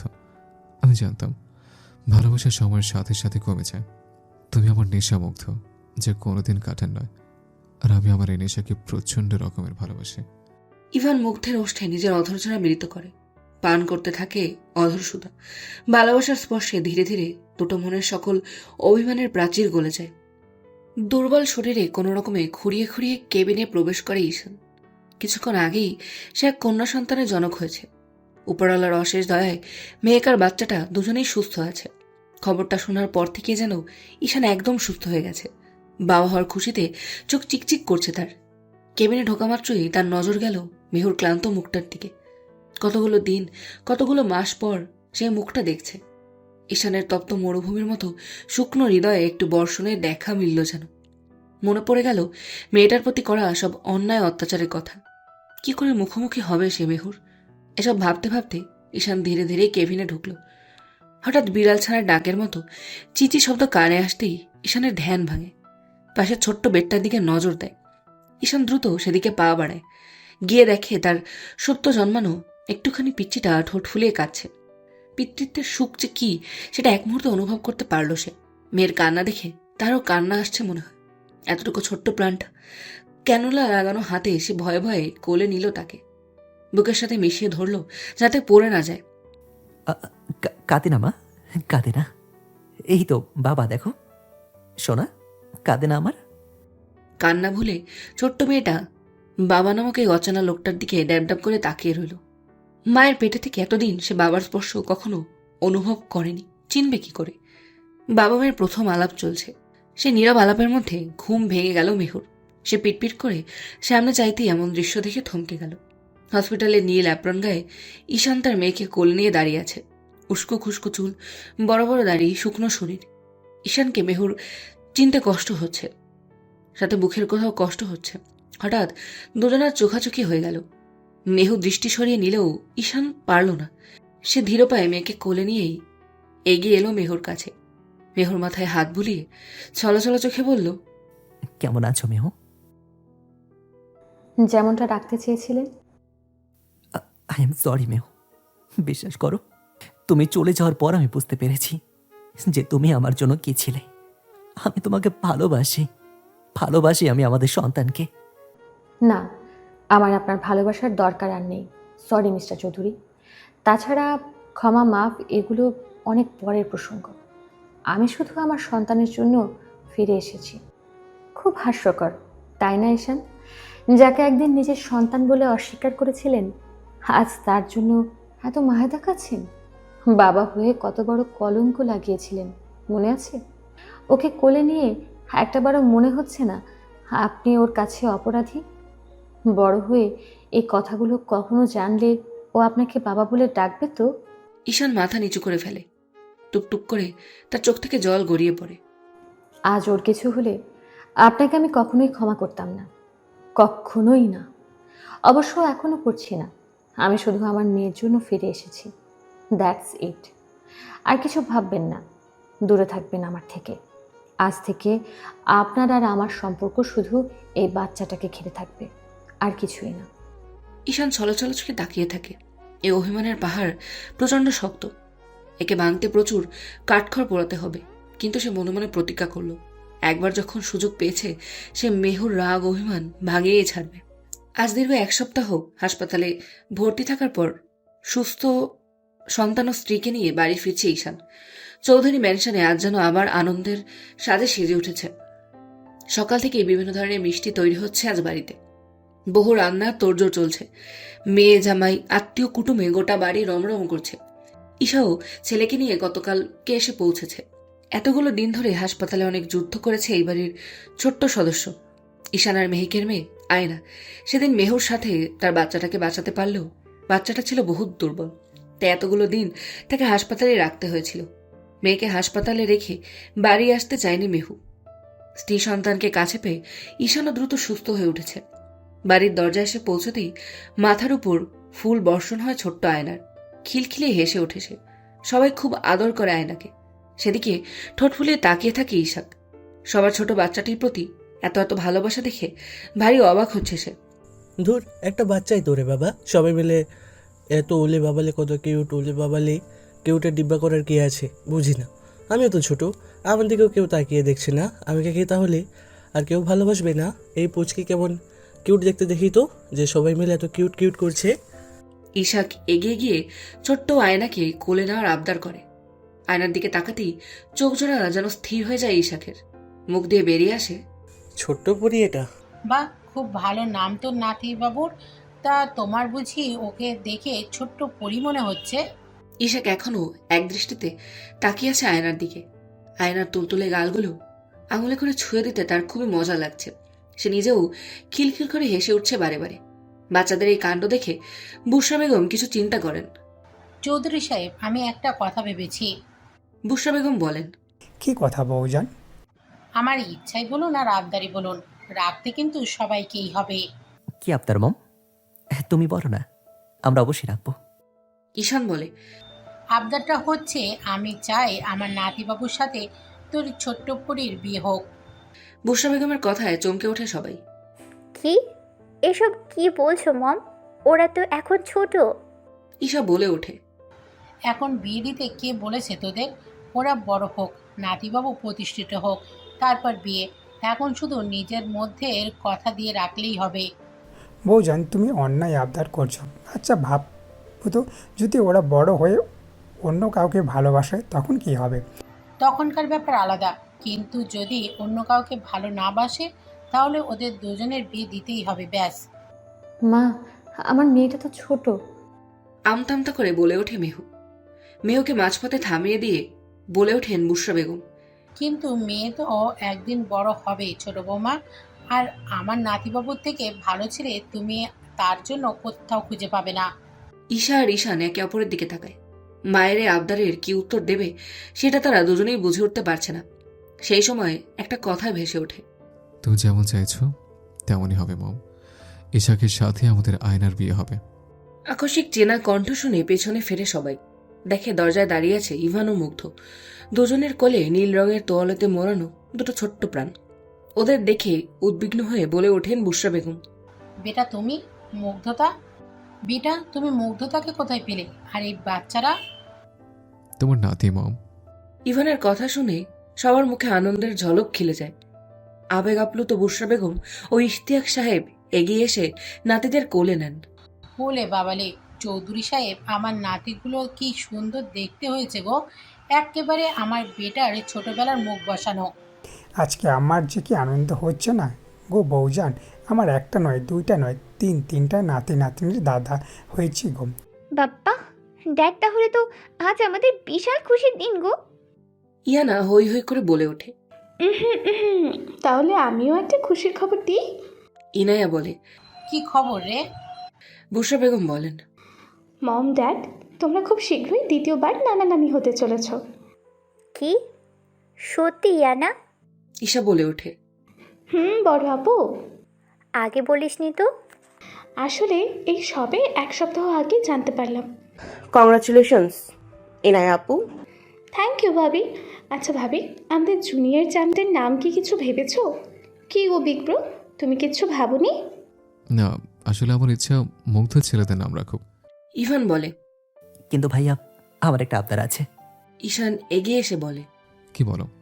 দেখো, আয়নার নাম কিন্তু মেহকে রেখেছে, আমি রাখতে পারিনি। তাই আমার ইচ্ছা আমি আমার এক ভাইপোর নাম আমি রাখবো, অবশ্যই যদি ভাবির অনুমতি থাকে। অনুমতি কি আছে ঈশান ভাইয়া? আপনি বলুন না কি নাম ভেবেছেন। মুগ্ধ বলে, আমার বড় ইচ্ছে ছিল ভাবি, যে আমার মেয়ে হলে তার নাম হবে আয়না, আর ছেলে হবে নাম হবে আহান। আমার ইচ্ছা হচ্ছে আমার এই ছোট্ট ভাইপোটির নাম হোক আহান, আহান চৌধুরী। বাহ, দারুণ সুন্দর নাম। তাহলে আমার এই ছেলের ঘরে ছোট্ট নাতির নাম হলো আহান চৌধুরী, আর বড় নাতি। বুশরা বেগম বলেন, বলো মুগ্ধ, কি নাম ভেবেছো ছেলের? ইভান বলে, আদ্রিয়ান চৌধুরী। ইভান চৌধুরীর ছেলে আদ্রিয়ান চৌধুরী। বা ভাবি, দারুণ নামেই কেমন একটা হিরো হিরো ভাইব আছে। ইয়ানা বলে ওঠে, তবে আমার একটা ইচ্ছা আছে বৌমা। ইশতিয়াক সাহেব বলেন, কি বাবা, বলেন না। আমার চ্যাম্পের জুনিয়র চ্যাম্প দেখা আমার অনেক বছরের স্বাদ। বলতে গেলে অনেক মুহূর্ত আমায় অপেক্ষা করতে হয়েছে ছেলের সম্পূর্ণ সুখের সংসার দেখার জন্য। আমার ইচ্ছে এই ছোট্ট পোড়া বড় নাতিটির ডাকনা মুহূর্তই হোক। কি বলো কেমন হবে? খুবই সুন্দর নাম বাবা। তাহলে ওই কথাই রইল, আমাদের বিপ্র দি ইভান চৌধুরীর দুই পুত্রের নাম যথাক্রমে আদ্রিয়ান চৌধুরী ও আহান চৌধুরী, আর দি আদ্রিয়ান চৌধুরীর ডাক নাম হলো মুহূর্ত। ইয়ানা বলে। মুগ্ধর চোখ যায় মেহুর দিকে। মেহু সোফায় বসে আছে। মুগ্ধের চোখ কুঁচকে আসে।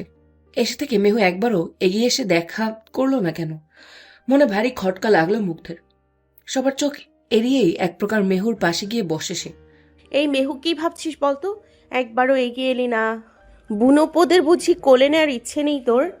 না, আসলে ওই আর কি, মেয়েকে কোলে নিয়ে আছি তো, তাই আর যেতে পারিনি। তা তোর মেয়েকে বুঝি তুই কোলে নিয়ে থাকবি, আমাকে দিবি না? আমিও তো দেখি আমার ছোট্ট পরেটা দেখতে কেমন হয়েছে। মুগ্ধ আয়নাকে কোলে নিয়ে আদর করে। হ্যাঁ রে মেহু, আমাদের আয়নার তো চোখ জোড়া খুবই সুন্দর হয়েছে রে। কেমন ডাগর ডাগর চোখে তাকিয়ে আছে দেখ। আমি আমি গ্যারান্টি দিচ্ছি, দেখিস আমাদের আয়না যখন বড় হবে ওর জন্য আমাদের ছেলে খুঁজতে হবে না।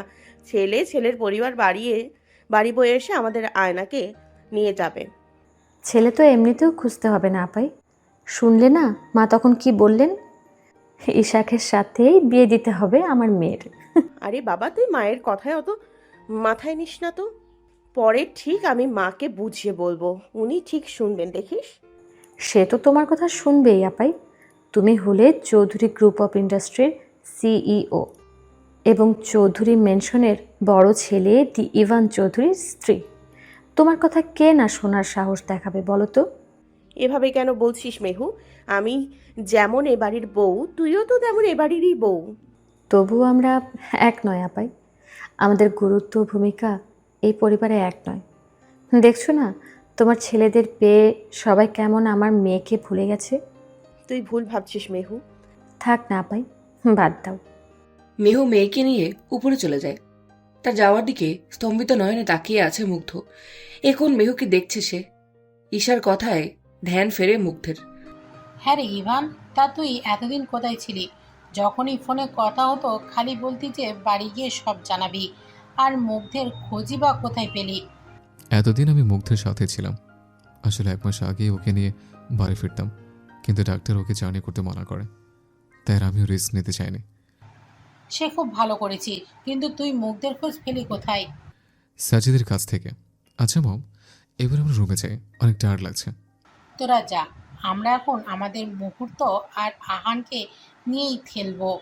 ওনাদের কাণ্ড দেখে উপস্থিত সবাই হেসে ফেলে। আচ্ছা ইভান, আপনি আমাকে বলেননি তো যে আমার খোঁজ আপনাকে সাজিদ ভাইয়া দিয়েছে? ফ্রেশ হয়ে এসে চুল আঁচড়ালো ইভান। মুগ্ধের কথা শুনে ব্রু কুচকে পিছনে তাকায় সে। কেন হঠাৎ সাজিদ ভাইয়ের কথা মনে হওয়ার কারণ কি? এমনি বললাম, কেন বলতে পারি না? না, সাজিদের শাস্তি সে পেয়ে গেছে বেব। এক পা ভেঙে সে এখন হাসপাতালে ভর্তি। আমার স্নোফ্লেকের দিকে চোখ তুলে তাকিয়েছিল। তার শাস্তি তাকে পেতেই হতো। মানে? সাজিদের ইচ্ছে ছিল তুমি যদি আমাদের ডিভোর্স দিতে, তাহলে তারপরও তোমাকে বিয়ে করতাম। হ্যাঁ, আমার তো একবারও মনে হয় না। কয়েক ঘা পড়ার পর তার মুখ থেকে নিচে বেরিয়ে এসে কথাটা। ইভান মুগ্ধর কোমর জড়িয়ে নিজের কাছে টেনে নেয়। কপালে কপাল ঠেকিয়ে বলে, তোমার একটা শাস্তি প্রাপ্য আছে বেব। কি? এই যে তুমি একবার আমায় জানানোর প্রয়োজন মনে করলে না যে তুমি প্রেগনেন্ট, যার ফলে তোমার প্রায় গোটা প্রেগনেন্সির সময়টাতে তোমার পাশে থাকার সৌভাগ্য আমার হয়নি। তাই তোমায় আবার প্রেগনেন্ট হতে হবে বেব, যাতে করে আমি তোমার পাশে থাকতে পারি। হ্যাঁ, আসবো মেহু। মেয়েকে ঘুম পাড়াচ্ছিল মেহু। মুগ্ধের ডাকে দরজার দিকে তাকায়। এসো আপাই। কিছু কথা ছিল। বলো। নিচে তখন ওই কথাগুলো কেন বললি তুই? আমার মেহু তো এমন নয়। তোর কথাতে আমি ছোট চাচির রূপ খুঁজে পেয়েছি। না আপাই, সেরকম কিছু না। তাহলে আমায় বল, কি হয়েছে তোর? এত মনমরা হয়ে কেন আছিস? নাকি এখন তোর আপাই এতটাই পর হয়ে গেছে যে তোর মনের দুটি কথা পর্যন্ত সে জানার যোগ্য নয়? নাকি আমার ছেলেরা তীর নিজের কেউ নয়? মেহুর চোখের কোণায় জল জমে আসে। মেহু গিয়ে জড়িয়ে ধরে তার আপাইকে। আই এম সরি আপাই, আমি ওইভাবে তোমার কথাগুলো বলতে চাইনি। প্লিজ তুমি রাগ করো না। মুগ্ধের মুখে হাসি ফুটে ওঠে। সে তার বোনের কপালে স্নেহচুম্বন এঁকে দেয়। তাহলে কেন বললি এই কথাগুলো? মাঝে আমার মেয়ের সাথে ইশাকের বিয়ের কথাটা বলবেন সেটা মোটেও ভাবিনি আপাই। সত্যি বলতে আমার বিন্দুমাত্র ইচ্ছে নেই ঈশাকের সাথে আয়নার বিয়ে দিতে। আচ্ছা আপাই, আমার মতামতের কোনো দাম নেই কেন বলো তো? কে বলেছে দাম নেই? আয়না তোর আর ঈশান ভাইয়ার মেয়ে। তোর অমতে তোর মেয়ের বিয়ে কোন জায়গায় হবে কেন? মতামতের কথা বলছো আপাই? ঈশান বললেন না তখন যে আমার মেয়ের নাম নাকি আমি রেখেছি? আসলে ওই নাম মা রেখেছেন, আমার ইচ্ছা ছিল অহনা নাম রাখার। ঈশান ভাইয়াকে তুই বলিসনি? কি বলবো, আমার বলার আগেই তো ওনার মা মিথ্যা করে ওনাকে বলে দেন যে আমার পছন্দ করার নাম নাকি আয়না। তারপর আমি যখন ঈশানকে বলি, উনি কি বললেন জানো? কি বলেন? বললেন মায়ের যখন ইচ্ছা ওই নামই থাকুক, কি অসুবিধা। আমার ভয় হচ্ছে আপাই, যদি আমার মেয়ের বিয়েটাও ওইভাবেই। ভরসা রাখ মেহু, তোর অমতে ইশাকের সাথে আমাদের আয়নার বিয়ে হবে না। আমার পিছিরা কই? ঘুমোচ্ছে। আই এম সরি, অনেক অনেক সরি, প্লিজ ক্ষমা করে দাও। আমার কথায় তোমার কষ্ট হয়েছে না গো? মোটেও না, আমি তো জানি যে আমার বোনটা 1 নম্বরের পাগলামি। রাগ মাথায় উঠলে তার আর কি বলছি সেই খেয়াল থাকেই না। সরি গো আপাই, এই দেখো কান ধরছি, আর কখনো এমন বলবো না। সরি। ঠিক আছে, অত ঢং করতে হবে না, যা। আমার শো না পাই, লাভ ইউ। পাগলি একটা, এক বাচ্চার মা হয়ে গেলি তবুও তোর বাচ্চামো গেল না বল? আর কোনোদিন যাবেও না। আচ্ছা আপাই, তোমার ডেলিভারি কবে হলো? বলতে গেলে 10 দিন লাগে। তাহলে 9 মাস পড়ার আগেই তো হলো নাকি? সেদিন রাতের বেলা হঠাৎ ব্যথা ওঠে, হাসপাতাল যেতে যেতে জলও ভেঙে যায়, তাই ইমিডিয়েট ডেলিভারি করাতে হয়। তবে একটা কথা কি জানিস? কি? বলতে নেই, বাচ্চা দুটো হেলদি ছিল, শুধুমাত্র ছোটটাকেই যা একটু কিছু অসুবিধার জন্য 8 দিন হাসপাতালে রাখতে হয়েছিল। ওজনটা ওর একটু কম ছিল তাই। যাই হোক, এখন দুজনেই সুস্থ আছে, এই অনেক। আচ্ছা মেহু, ঈশান ভাইয়া কেমন আছে? ঠিক আছেন। জানো আপাই, আমার মনে হয় উনি সত্যিই এখন অনুতপ্ত। যখন আয়না হাসপাতালে ছিল তখন উনি আমায় মানসিকভাবে অনেক সাপোর্ট করেছেন। তোরা সুখে থাকলেই ভালো রে মেহু। ঈশান ভাইয়া নিজের অনেক ক্ষতি করেছেন, তুইও অনেক সাফার করেছিস, এবার তোরা অনেক সুখী হ। কি হয়েছে আপনার? এভাবে বসে আছেন কেন? আপনি কাঁদছেন? মেহেক, তুমি আমাকে ক্ষমা করেছো তো? আমায় ছেড়ে চলে যাবে না তো? এটা কি করছেন ঈশান? পা ছাড়ুন। আমার ভুল হয়ে গেছে, বিশ্বাস করো। আমি জানতাম না যে তুমি নিরপরাধ ছিলে। আমি হাত জোর করছি, আমার দরকার পড়লে তুমি আমাকে শাস্তি দাও, কিন্তু তুমি আমার সঙ্গে থেকে আমাকে শাস্তি দাও। আমাকে ছেড়ে যেও না, আমি মরে যাব মেহেক। তোমাকে ছাড়া আমি সত্যি মরে যাব। আমার একটু সময় চাই ঈশান, স্বাভাবিক হতে কিছুটা সময় চাই আমার। তুমি কি তাহলে আমাকে এখনো ক্ষমা করে না মেহেক? আমি আপনাকে শেষ সুযোগ দিয়েছি ঈশান, তবে একটা কথা মনে রাখবেন যে সব কিছুর ক্ষমা হয় না। আমি তো আগেই বলছি, জীবনে অনেক সময় আমাদের পরিস্থিতির জন্য অনেক কিছু মানিয়ে নিতে হয়। আমাদের মেয়ের জন্য তার মা বাবা দুজনকেই দরকার। আমিও তোমাকে কথা দিচ্ছি মেহেক, একদিন তুমি আমাকে নিশ্চয়ই ক্ষমা করে দেবে। দেখো, দেখা যাক। মাম্মাম, ও মাম্মাম, আমি কোন ড্রেসটা পরবো? ও মাম্মাম, কোনটা পরবো আমি? কি হয়েছে আমার সোনা পাখিটার? এমন গোটা বিছানায় জামা ছড়িয়ে রেখেছে কেন? দেখো না পাপ্পা, মাম্মাম কখন থেকে খালি নিজেই সেজে যাচ্ছে, আমাকে রেডি করাচ্ছে না। আচ্ছা তুমি বলো, বার্থডেটা তো আমার নাকি, তাহলে মাম্মাম আমাকে না সাজিয়ে মাম্মাম নিজেই সেজে যাচ্ছে কেন? ওরে আমার পাখা বইটা রে, এসো দেখি, আজকে আমি তোমাকে তৈরি করে দেব। ওকে, কিন্তু তার আগে বলো আমার বার্থডে গিফট কি দিছো পাপা? কি চাই তোমার মা? আমার একটা ট্যাব চাই। মেহু চোখ রাঙিয়ে বলে মেয়েকে। এই, তুই ট্যাব নিবি কি রে? ছোট মেয়ে, এসব কিচ্ছু হবে না, অন্য কিছু বলো। পাপা, দেখো মা, এই কথাটা কিন্তু তোর মামাম ঠিকই বলেছে। এখন তো তুমি ছোট, বলো এখন অন্য কিছু চাও, বড় হলে ট্যাব পাবে। তাহলে ইশাক ভাইয়া যে বললো আমি ট্যাব ইউজ করতে পারবো, সেও তো ইউজ করে। মেহু পাশ থেকে বলে ওঠে, ওই হলো, দেখলে তো আমি কেন বলি মেয়েকে ঈশাকের সাথে মিশতে মানা করো। মেয়েটাকে কী সব শেখাচ্ছে দেখো। হ্যাঁ মেহু, দাঁড়াও না, আমি দেখছি। মা, এদিকে এসো। ইসাক ভাইয়া তো তোমার থেকে বয়সে বড়, তাই না? আর তাছাড়াও সে ফ্রান্সে থাকে, সেখানে ধরন আলাদা। তুমি আদ্রিয়ান ও আহানকে দেখো তো, ওদের কি ট্যাব আছে? তাহলে আমাকে একটা চকলেটের বাড়ি বানিয়ে দেবে পাপা? একদম, অবশ্যই। আমার বুদ্ধিমতী মা চাইবে আর আমি দেবো না? আমি আজই অর্ডার দিচ্ছি। ইয়া, হুরে। আয়না পাপার দুই গালে চুমু খেয়ে রুম থেকে ছুটে বেরিয়ে চলে যায়। মেয়ে যাই চাইবে মেয়েকে সেটাই দিতে হবে। দেখবে এই করে করে ও একটা বাদর তৈরি হবে, জেদি হবে অনেক।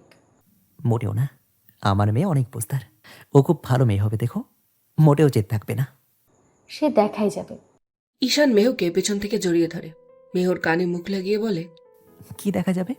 আজকে তোমাকে যা দেখাচ্ছে না, এই দেখে তো আমার 10 রাতের ঘুম উড়ে যাবে।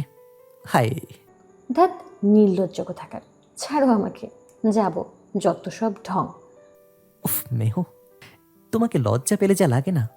অসভ্য, দরজা খোলা আছে, মেয়ে চলে আসবে। I love you. হয়েছে, এবার ছাড়ো। কেউ চলে এলে আগে উত্তরটা দাও। Love you too. হয়েছে, এবার ছাড়ো। ঠিক আছে এবার। মুগ্ধ, তুমি ওষুধটা খেয়েছো? হ্যাঁ। আর ওইটা? হ্যাঁ ইভান, এত হইও না, আমি সব ঔষধ খেয়েছি। ব্যস্ত কেন হচ্ছে বোঝো না? Your 6 months pregnant. I have to take care of you. আমি তোমার স্বামী, আমি চাই তোমার খেয়াল কে রাখবে শুনে। উফ, বাপরে বাপ, এমন করছো যেন মনে হচ্ছে ফার্স্ট টাইম বাবা হচ্ছ। ভুলে যাও নাকি যে তোমার 2টো বাচ্চা আছে? শোনো, সে বাচ্চা দুটোই থাকুক আর 10টাই থাকুক, বউ আমার একটাই, আর আমি তার কেয়ার করব। আর তাছাড়াও ডাক্তার তোমার যত্ন করতে বলেছে। বাবারা ঠিকই বলেন, ওনার চ্যাম্প একেবারে বউ পাগলা হয়েছে। আমি গর্বিত, আমি বউ পাগলা। ঠিক আছে, বুঝেছি আমি। ওদের কথার মাঝখানে আদ্রিয়ান আর আহান রুমে প্রবেশ করে। পাপা পাপা, আমার হেয়ারটা একটু সেট করে দাও না। আদ্রিয়ান বাবার কাছে আবদার করে। মা, মা, তুমি আমার চশমাটা একটু পরিষ্কার করে দিবে? আহান মায়ের কাছে আবদার করে। এই, শুনেছো তোমার বড় ছেলের কথা? এই আদ্র, তুই ছোট ছেলে, তোর আবার কিসের চুল সেট করা রে? হ্যাঁ, ভাইকে দেখ কতটা নর্মাল সেজেছে। ও মা, আমি পাপার মতো সাজবো, প্লিজ তুমি না করো না, আই রিকোয়েস্ট। আদ্র বলে, একদম আমার ছেলে আমার মতো সাজবে, অলওয়েজ লুকিং পারফেক্ট। আহান, আয়, তোকেও। একবারে না, একটাকে তোমার মতো বানাও, আর একটাকে টানবে না। আহানকে আমি আমার মতো করে সাজাবো। হ্যাঁ, আমি মায়ের মতো সাজবো। আহান বলে। আর আমি পাপার মতে। ছেলেদের কথায় মুগ্ধ আর ইভান দুজনেই হো হো করে হেসে ওঠে। তোমার জন্য একগুচ্ছ গোলাপ এগিয়ে দেয় ইশাক আয়নার দিকে। তুমি আমায় লাল গোলাপ কেন দিছো ঈশাক ভাইয়া? লাল গোলাপ তো হাজবেন্ডরা ওয়াইফকে দেয়। হ্যাঁ, তুমিও তো আমার হবু ওয়াইফ, তাই তোমায় দেওয়াই যায়। হবু ওয়াইফ মানে? হ্যাঁ নানি, তো তাই বলেছিল মমকে, আমি শুনেছি। না, আমি তোমায় বিয়ে করব না, না না না। আয়না কাঁদতে কাঁদতে ছুটে সেখান থেকে চলে যায়। এই আয়না, কাঁদছিস কেন? দেখো না, আর ঈশাক ভাইয়া বলছে আমি নাকি ওনার হবু বউ। দাদিকে নাকি বলতে শুনেছে আমি বিয়ে করব না। আরে তোর ওকা, তুই সামান্য একটা কথায় কাঁদছিস কেন রে? আমি আসি তোর বেস্ট ফ্রেন্ড, আমি তোর বিয়ে ইসআফ ভাইয়ের সাথে হতে দিব না। সত্যি? সত্যি। এনে চকলেট খা। Thank you Ahaan, you are the best. Ahaan আর আয়নাকে দূর থেকে দেখছিল মেহু, পাশেই দাঁড়িয়ে আছে মুগ্ধ। কি দেখছিস মেহু? দেখেছো আমাদের আয়না আর আহানের বন্ডিংটা কত স্ট্রং না? একেবারে আমাদের মতো, তাই না আপাই? তা তো বটেই, আসলে দুটোই খুব শান্ত তো তাই। আচ্ছা আপাই, এবার যদি আবার তোমার ছেলে হয়? বলিস না বোন, আমার একটা ফুটফুটে মেয়ে চাই, অহনা নাম হবে তার। আপাই, আমার পছন্দ করার নামটা তোমার মনে আছে? আমাকে এত ভালোবাসো। আমার 10টা নয় 5টা নয়, একটা মাত্র ছোট বোন, তোকে ভালোবাসবো না তো কাকে ভালোবাসবো শুনি? হ্যাঁ রে মেহু, তুই সুখী তো? খুব আপাই, ঈশান সত্যি আমাকে অনেক ভালোবাসে। জানো আপাই, আমি যখন ওনার কাছে সময় চেয়েছিলাম উনি একবারও না করেননি। সেদিন থেকে প্রায় 1.5 বছর উনি কখনো একেবারের জন্য আমাকে কোনোভাবে স্পর্শ করার চেষ্টা পর্যন্ত করেননি। আমি ওনার সাথে হাজারো খারাপ ব্যবহার করেছি, ঘরে বাইরে সব জায়গায়। উনি চুপচাপ সহ্য করেছেন। ওনাকে তো কতবার আমি চর পর্যন্ত মেরেছি।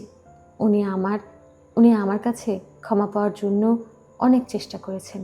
ওনার অনুতপ্ততা আমার মনে ওনার জন্য ভালোবাসা সৃষ্টি হতে বাধ্য করেছে। ওদের কথার মাঝেই ঈশান ইভান এসে দাঁড়ায় ওদের পাশে। দুই বোনে কি গল্প হচ্ছে ভাবি? এই যে তেমন কিছুই না। আচ্ছা মুগ্ধা, আফরা, আবিদ, আদ্র, আহান, আয়না আর ইসাক সব বাচ্চারা স্টেজে পৌঁছে গেছে কেক কাটার জন্য। চলো তোমরা সবাই। কেক কাটার সময় চারিদিকে হৈ হৈ রব। প্রতিটি মানুষের মুখে হাসি বিদ্যমান। আজ জীবনের হাজারো চড়াই উতরাই পেরিয়ে যে যার জীবনে সুখী। এজন্যই হয়তো বলে জীবনে কখনো হেরে যেতে নেই। আজ যদি নির্মল সেদিন জীবনের কাছে হেরে না যেত, তাহলে হয়তো আজ সেও বাকিদের মতো সুখের ঠিকানা খুঁজে পেত। ইশতিয়াক সাহেব মুগ্ধের পাশে বসে বলেন, আচ্ছা বৌমা, তোমার জীবনের যুদ্ধ না হয় শেষ হলো, এবার আমার নাতি নাতনিদের কবে হবে সেটাই হচ্ছে দেখার। যা হবে ভালোর জন্যই হবে বাবা। যুদ্ধে যাই হোক না কেন, উপসংহারে আনন্দ থাকলেই হলো। ওই যে কথায় আছে না, যার শেষ ভালো তার সব ভালো।